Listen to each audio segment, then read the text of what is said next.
ကူလာရဲ့ပူပြင်းတဲ့နေရောင်အုပ်မှာတရားမင်းလူပီစင်းပြီးလူသားတို့ရဲ့ကောင်းမှုမကောင်းမှုကိုရွှေပေလွာပရပိုက်တို့မှမှတ်တမ်းတင်တဲ့အချိန်တင်းကြံအခါသမယရောက်ရှိလာပါတော့မယ်လူတော်များများကတင်းကြံကိုပျော်ပွဲရွှင်ပွဲတက်တက်လို့ထင်မှတ်တတ်ကြပြီမယ်တကယ်တော့ဒါဟာတက္ကရာအဟောင်းကနေအသစ်ကိုကူးပြောင်းတဲ့အကွေ့အကောက်ကြီးတစ်ခုဖြစ်ပါတယ်အဲ့ဒီလိုအချိန်ခါမျိုးမှာတင်တတိမထားမိပဲပြုမှုလိုက်တဲ့အပြုအမူတစ်ခု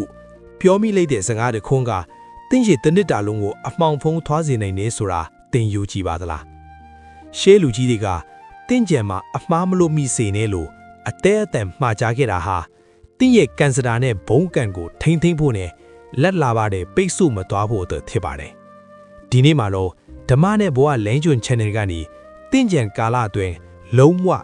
ဝရှောင်ကျင်ရမယ့်အမင်္ဂလာ9ချက်ရဲ့နောက်ွယ်ကထီလန့်ဆွဲလူခွက်ချက်တွေကိုဓမ္မအမင်လောကီနမိတ်ပညာနဲ့လက်တွေ့ဘဝအတွေ့အကြုံတွေပေါင်းစပ်ပြီးအသေးစိတ်ရှင်းလင်းတင်ဆက်ပေးသွားမှာဖြစ်ပါတယ်ဒီအချက်တွေကိုကျူးလွန်မိရင်တင့်မိသားစုရဲ့ကန်စရာဘုံကန်တွေနှိမ့်ကျသွားနိုင်ပြီးတင့်ရဲ့အိမ်တွင်းမှာအမင်္ဂလာတွေလည်းဖြစ်သွားစေနိုင်တာမို့စင်ကျင်တုံတရားညက်အဆုံးထိကြည့်ရှုနားထောင်ပေးဖို့တိုက်တွန်းလိုပါတယ်နံပါတ်1အိမ်တွင်းရန်ဖြစ်ခြင်းဆဲဆိုခြင်းရဲ့ဒေါသထွက်ခြင်းတင်းကြံဆိုလာနှစ်ဟောင်းကအညစ်အကြေးတွေကိုဆေးကြောပြီးအေးမြက်ကြည်လင်တဲ့စိတ်နဲ့နှစ်တစ်ကိုကြိုးဆိုရမယ်အချိန်ပါအဲ့ဒီလိုမုံမြင့်တဲ့အချိန်မှာမိသားစုဝင်အချင်းချင်းစကားများတာတယောက်ကိုတယောက်ကြိမ်ဆဲတာဒေါသတကြီးအော်ဟစ်တာတွေဟာအိမ်သွင်းမင်္ဂလာကိုအမြင့်ကနေနှုတ်ကွက်လိုက်တာနဲ့အတူတူပါပဲရှေးလူကြီးတွေကတင်းချံမှာအမှားမလုပ်မိစေနဲ့လို့ဆိုခဲ့ကြပါတယ်ဒါဟာစိတ်ပညာအရာကြည့်ရလဲနှစ်တစ်ရဲ့အစမှာဆွဲကပ်သွားတဲ့စိတ်တန်ရာဟာတညစ်ပတ်လုံးတင်းရဲ့ဆုံးဖြတ်ချက်တွေကိုမှားယွင်းစေပါတယ်တင်းချံရက်မှာထွက်တဲ့ဒေါသစွမ်းအိုင်ကတင်းရဲ့ကိုရောင်ကိုဝါကိုညစ်သေးသွားစေပါတယ်အဲ့ဒီညစ်မှာတင်ဘလောက်ပဲစီးပွားရှာလက်ပိတ်နေတာရပိုင်ခွင့်တွေလွဲချော်နေတာမျိုးတွေဟာတင်းကြံတွင်းမှာလုခဲ့တဲ့ဒေါသကြောင့်ဖြစ်သွားနိုင်ပါတယ်ဓမ္မအမြင်အရဆိုရင်လေဒေါသဟာအကုသို့မီးမှာပဲနှစ်သက်ကိုမီးနဲ့ကြိုတဲ့သူဟာတနစ်ပတ်လုံးပူလောင်မှုတွေနဲ့တောကတွေနဲ့ပဲကုံဆုံးရမှာဖြစ်ပါတယ်နံပါတ်2အိမ်ကိုအမှိုက်များအညစ်အကြေးများဖြင့်ပစ်ထားခြင်းတရားမင်းလူဖီစင်းတဲ့အချိန်မှာအိမ်တွင်းတန့်ရှင်းမှုဟာအသိနမိတ်ပါပဲအိမ်ထဲမှာအဝတ်ဟောင်းတွေအမှိုက်တွေပြည့်နေတာပကံခွေးရောက်တွေကိုညသိမစေးပဲပစ်ထားတာဟာစင်းရဲချင်းနမိတ်ကိုကိုယ်တိုင်ဖိတ်ခေါ်နေတာဖြစ်ပါတယ်အညစ်အကြေးတွေကြားမှာနေထိုင်ခြင်းဟာ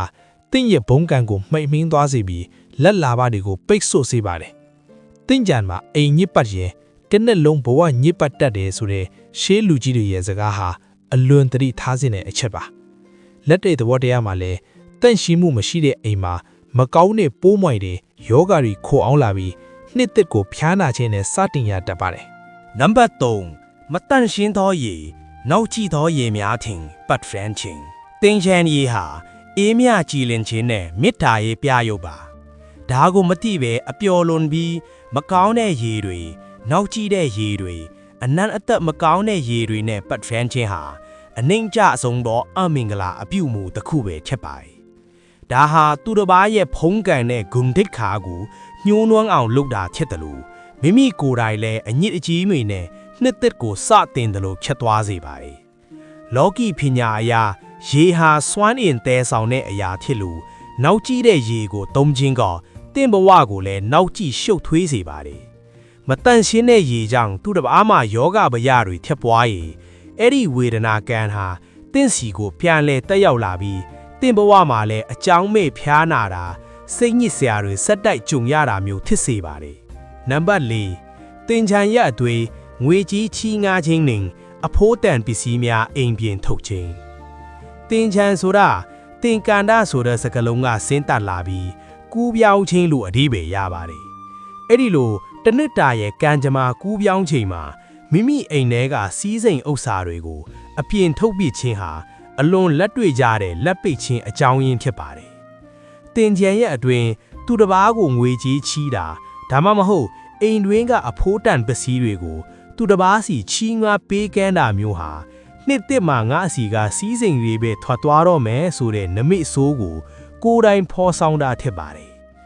ဤရက်များတွင်ငွေကြေးအဝယ်ထက်အထွက်ကပိုများနေပါကထိုနှစ်တစ်နှစ်လုံးတွင်ရှာသမျှငွေလက်ထဲမမြဲပေအကြောင်းမဲ့ကုန်ခန်းနေတတ်ပါတယ်တင်ချာမှာလက်ဖွာရင်တ တစ်နှစ်လုံးလက်ခံတက်တယ်လို့ရှေးပညာရှိတွေတတိပေးခဲ့ကြပါတယ်အလှူဒါနပြုရင်ကိုမဆိုလိုပါဘူးနံပါတ်5မူရစ်တုတ်စားကြီးရိုင်းဆိုင်စွာပြုမှုခြင်းဒါဟာအနှိမ့်ကြဆုံးသောအမင်္ဂလာပါပဲနှစ်တစ်ကိုမူရစ်ရိုင်းဆိုင်စွာကြိုဆိုခြင်းဟာတင့်ရဲ့တီလာအကာအကွယ်ကိုဖျက်ဆီးလိုက်တာဖြစ်ပါတယ်မူရစ်ခြင်းဟာတတိလွတ်စေပြီးမတော်တဆထိခိုက်မှုတွေဘေးအန္တရာယ်တွေကိုဖိတ်ခေါ်ပါတယ်တင်ကြံတွဲမှာဖြစ်တတ်တဲ့ရန်အန္တရာယ်ဘေးအန္တရာယ်တွေဟာဒီလိုတတိလွတ်မှုတွေကနေပဲအစပြုခဲ့ကြတာပါကိုယ့်ရဲ့ကိုချင်းတရားပြပြနေချိန်မှာဘယ်နဲ့ကောင်းနဲ့မြတ်ကားမှမဆောင်ရှောက်နိုင်ပါဘူးဒီလိုအပြုအမူတွေဟာတင်းရဲ့ကံကြတာကိုအောက်ဆုံးထိထိုးကျသွားနိုင်စေပြီးအဲ့ဒီနှစ်မှာဘယ်အလွတ်ပဲလုံအစင်မပြေမှုတွေနဲ့ပဲကြုံတွေ့နိုင်ပါတယ်နံပါတ်6တရိษံများကိုညှင်းဆဲခြင်းနှင့်တပ်ဖြတ်ခြင်းမင်္ဂလာရှိတဲ့နေ့ရက်များဟာအကိမဲ့တရိษံတွေကိုတပ်ဖြတ်တာညှင်းဆဲတာဟာအကုသိုလ်ဓာတ်ကိုအမြင့်ဆုံးထစ်စေပါတယ်သွေးထွက်ဆန်းသူနဲ့နှစ်သက်ကိုစတင်တဲ့သူဟာဘဝမှာအမှုအခန်းတွေဘေးအန္တရာယ်တွေနဲ့ကြုံလာရတတ်ပါတယ်သူတစ်ပါးအသက်ကိုတပ်ဖြတ်တဲ့ပါဏာတိပါဒကံဟာတင်းရဲ့တက်တန်းကိုတိုးစေပြီးယောဂဗျာထူပြောစေပါတယ်ဓမ္မသဘောအရတင်ကြံတွေမှာကုသိုလ်ပြုရမယ်အစားအသက်သက်ချင်းဟာကြီးမားတဲ့အကုသိုလ်ခေလူတင်းရဲ့ဖုံးကံကိုလုံးဝပျက်စီးစေပါတယ်နံပါတ်9နမိတ်မကောင်းသောစကားနဲ့ကြိမ်ဆဲစကားပြောခြင်းတင်ကြံအခါသမယမှာပြောတဲ့စကားဟာအလွန်အစွမ်းထပ်ပါတယ်စီးပွားပြတ်သွားမှာပဲတည်သွားမှာပဲငါကတော့ကန်ဆိုးတာပဲစသည်နမိတ်မကောင်းတဲ့စကားတွေကိုလုံးဝမပြောပါနဲ့တင့်နှုတ်ကထွက်တဲ့အတိုင်းပဲလက်ပိတ်ခြင်းစင်းရဲခြင်းတွေတကယ်ဖြစ်လာတတ်ပါတယ်တင်ချံတွင်းမှာပြောတဲ့စကားကတစ်နှစ်တာလုံးရဲ့လမ်းညွန်ဖြစ်သွားတတ်ပါတယ်သူတစ်ပါးကိုကျင့်ဆဲခြင်းဟာလေထိုကျင့်စာကမိမိထံသို့ပဲပြန်လဲတက်ရောက်စေပြီးမိမိရဲ့ကံကြတာကိုတဖြည်းဖြည်းနှိမ့်ကျသွားစေပါတယ်ကြည်ရှုသူမိတ်ဆွေများခမညာတင်ချံဆိုတာရေပတ်ပြီးပျော်ဆုံးတတ်တတ်ဟုတ်ပါဘူးကိုယ့်ရဲ့စိတ်နှလုံးကိုစေးကြောရမယ်ကာလပါအခုပြောပြခဲ့တဲ့အမင်္ဂလာ9ရက်ကိုတင်ကမတိပဲကျူးလင်မိနေမယ်ဆိုရင်တင်ရဲ့တစ်နှစ်တာလုံးဟာလက်ပိတ်ပြီးအစင်မပြေမှုတွေနဲ့ပဲကြုံတွေ့နေရမှာပါဓမ္မအမြင်အရပြောရမယ်ဆိုရင်တတိလက်လွတ်သွားတဲ့အချိန်တိုင်းဟာအမင်္ဂလာပါပဲတင်ချာရက်များမှာအမင်္ဂလာတွေကိုရှောင်ခြင်းပြီးစိတ်ကိုကြည်လင်းအောင်ထားခြင်းကသာတင့်ငယ်ဖုံးကန်ကိုမြင့်တင်ပေးနိုင်ပါဖြစ်ပါတယ်ယနေ့တင်ဆက်ပေးခဲ့တဲ့တင်ချာရက်တွင်ရှောင်ရအချက်တွေကတင့်အတွက်အလွန်အရေးကြီးတဲ့အကာအကွယ်တွေထက်လာမယ်လို့မျှော်လင့်ပါတယ်ဒါပေမဲ့တင်ချာဆိုတာအမင်္ဂလာတွေကိုရှောင်ယုံတင်မကဖုံးကန်တွေတန်းခနဲပွင့်သွားစေမယ်မင်္ဂလာအပြုမှုတွေလည်းရှိပါသေးတယ်